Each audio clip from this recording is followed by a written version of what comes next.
At my daughter's beach wedding, her fiancé scoffed, "Give us 500, zero for the wedding or get lost." I couldn't believe my ears. My daughter chimed in, "Or get ready to rot in a nursing home." I took a sip of champagne, smiled, and quietly said, "You missed something." Their faces dropped. A second later, all hell broke loose, and I just stood there watching. You know that feeling when you're standing on the edge of something big, but you can't quite put your finger on what it is? That's how I felt that morning, watching them set up Jessica's wedding on the beach in Malibu. The workers were scurrying around like ants, white chairs everywhere, flowers that probably cost more than most people's cars. And there I was, Margaret Thompson, 65 years old, supposedly the proud mother of the bride. Except I wasn't feeling proud. I was feeling suspicious. "Mom, you look okay, I guess," Jessica said, walking up in this ridiculously expensive pre-wedding dress. The way she said it, like she was doing me some huge favor by acknowledging my existence. Brandon came strutting over, chest puffed out like he owned the world. This guy always rubbed me wrong, but I kept my mouth shut for Jessica's sake. Big mistake, as it turned out. "Better be perfect," he muttered, looking around like he was inspecting his kingdom. "This is costing serious money." I just smiled and nodded. See, here's the thing nobody knew yet. I'd been doing my homework for months. Every weird phone call, every suspicious visit, every time they asked about my financial situation. I'm not stupid, despite what they apparently thought. So there we were at the cocktail thing before the ceremony. Everyone's mingling, drinking champagne, acting all fancy. I made sure to invite the right people, my lawyer James, my friend Helen, couple others who needed to witness what was about to go down. Brandon corners me by the champagne table. His cologne was so strong I nearly choked. "Margaret, we gotta talk business." "Business? Really? At your wedding?" But I played dumb. "What kind of business, Brandon?" "Look, here's the deal." He grabs a champagne glass, takes this huge gulp like he's drinking beer at a football game. "Jessica and I need money. $500,000. For the wedding, honeymoon, you know, our future." 500,000, just like that. Like he's asking me to pass the salt. "That's quite a lot, Brandon."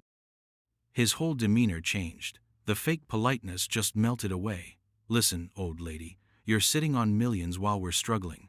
Time to share the wealth." Then Jessica shows up, and this is where it gets really ugly. My own daughter, in her wedding dress, looking me dead in the eye. "Mom, Brandon's absolutely right. We deserve this money." Then she leans in close, whispers so only I can hear, "And if you don't help us now, don't expect us to visit you when you're drooling in some nursing home." I swear, it felt like someone punched me in the gut. This is my daughter, the little girl I read bedtime stories to, who I held when she had nightmares, who I supported through everything. "Give us the money or get lost," Brandon adds with this smirk that made me want to slap him. Instead, I reached for that champagne glass. My hands weren't even shaking. Funny how calm you can get when everything becomes crystal clear. They stood there waiting for my answer, probably expecting me to cave like I always had before. But this time was different. This time, I was ready. I took a sip of that champagne, nice and slow. The bubbles tickled my tongue, and somewhere a seagull was making this weird laughing sound, almost like the universe was in on the joke. "You know what's funny?" I said, keeping my voice real quiet. "You missed something pretty important." Both their faces changed. Jessica got this confused look. Brandon suddenly didn't look so cocky. "What are you talking about?" Jessica asked, and I could hear the nervousness creeping in. I pulled out this manila envelope from my purse, thick thing, full of papers. "You thought I was just some clueless old bat with a fat bank account, right?" Brandon tried to play it cool. "I have no idea what you mean." "Oh, but you do." I opened that envelope, real slow and deliberate.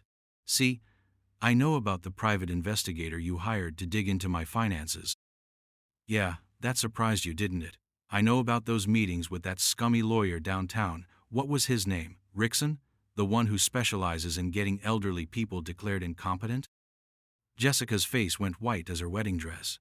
"Mom, how did you?" How did I find out, honey? I didn't build your father's business from scratch by being stupid.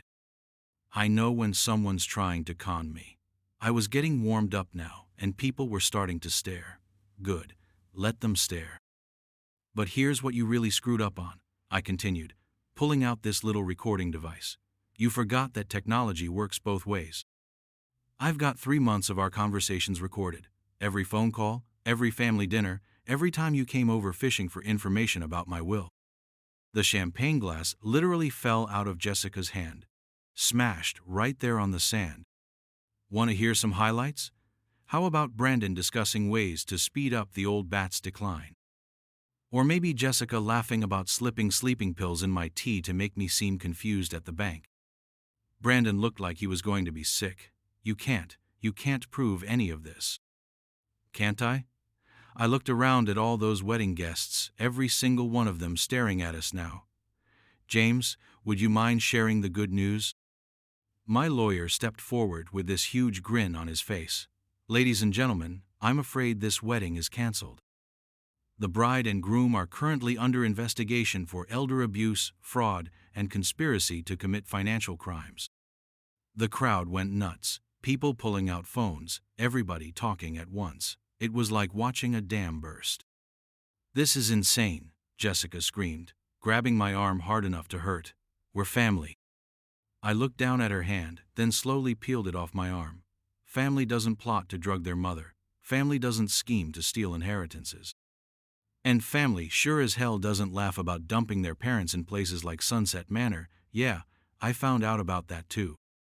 The police sirens were getting louder, which meant my timing was perfect. I'd coordinated this whole thing weeks ago, evidence to the DA, civil suits filed, new will signed, and locked away safe. I'm cutting you off, I announced loud enough for everybody to hear. Trust fund? Gone. Credit cards? Cancelled. That fancy apartment I've been paying for? Lease is up today. And yes, before you ask, I changed my will. Every penny is going to real charities that help actual victims of elder abuse. Brandon completely lost it then, started moving toward me like he was going to grab me or something. But Helen, bless her heart, stepped right between us. My friend Helen is 72 and takes kickboxing classes. She was ready for him. Try it, pretty boy, see what happens, Helen said, and I swear she looked like she was hoping he'd be stupid enough to try something. Police cars pulled up, lights flashing like some twisted party. Officer Williams got out. I'd met with her twice already, going over everything. Mrs. Thompson, we're here for the arrests. Watching them put handcuffs on Jessica was probably the hardest moment of my life. My daughter, in her wedding dress, crying and begging. Mom, please, I'm sorry, we can fix this. I looked at her, really looked at her, and realized I didn't recognize the person staring back at me. I'm sorry too, Jessica. I'm sorry I failed so badly as a mother, that you grew up thinking love was something you could buy and sell. Brandon was ranting about lawyers and lawsuits, making threats even as they read him his rights. The guy just didn't get it, his whole world was crumbling, and he was still trying to intimidate people. The wedding guests were in complete chaos. Some people were filming with their phones, others were just standing there with their mouths hanging open. I heard someone say, I can't believe this is happening, and honestly, neither could I. But here's the weird thing, I felt free. For the first time in years, maybe decades, I felt completely, totally free. No more walking on eggshells, no more pretending their cruelty was just teasing, no more making excuses for their behavior. Helen came over and put her arm around me as we watched the police cars drive away. How are you holding up? Better than I expected, I said, and meant it. You know what the crazy part is? I keep waiting to feel guilty, but I don't. Is that terrible? Honey, you just protected yourself from people who wanted to destroy you. There's nothing guilty about that. As the crowd started to disperse and the wedding staff began packing up all those expensive decorations, I stood there thinking about what came next. The criminal trials, the civil suits, the media attention that would probably follow. But also about the foundation I was going to start, the Elder Protection Foundation, helping other seniors avoid what almost happened to me, turning this whole nightmare into something positive. Ready to get out of here? Helen asked.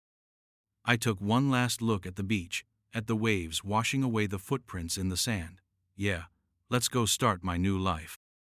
So here I am, sitting in James's office again, going over the final paperwork. The trials are done. Jessica got 2 years minimum security plus probation. Brandon got 4 years and a restraining order. The recordings made it pretty cut and dried. Civil suits are settled, James says, sliding papers across his desk. They'll be paying restitution for the next 15 years, assuming they can find jobs with their criminal records. Honestly, the money doesn't matter. I've got more than I could spend in 3 lifetimes. What matters is that other people won't have to go through what I did. The foundation is officially up and running. James continues, Thompson Elder Protection Foundation is already one of the biggest anti-abuse organizations in California. 3 full-time investigators, legal team, the works. That makes me smile. First real smile I've had in months. Good, that's what this was all about. Helen knocks on the door. Ready for lunch? Made us reservations at that new seafood place.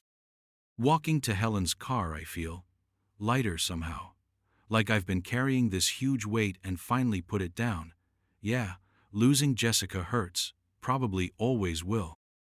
But I lost her long before that wedding day. I just didn't want to admit it.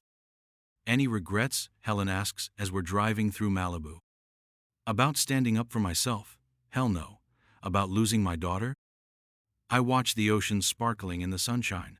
I lost her years ago, Helen. She chose money over family. That's on her, not me. Maybe prison will give her time to think. Maybe. Though honestly, I'm not holding my breath. Some people never learn that you can't buy love or respect. Helen reaches over and squeezes my hand. There's the Margaret I remember from college, the one who never took crap from anybody. I laugh. Feels good to laugh again. You know what? Being a philanthropist suits me. Amazing how much good you can do when you stop letting people walk all over you. We drive toward lunch, leaving all that drama behind us. The foundation is helping dozens of families already. Every case we solve, every abuser we catch, every senior we protect, that's my real legacy now.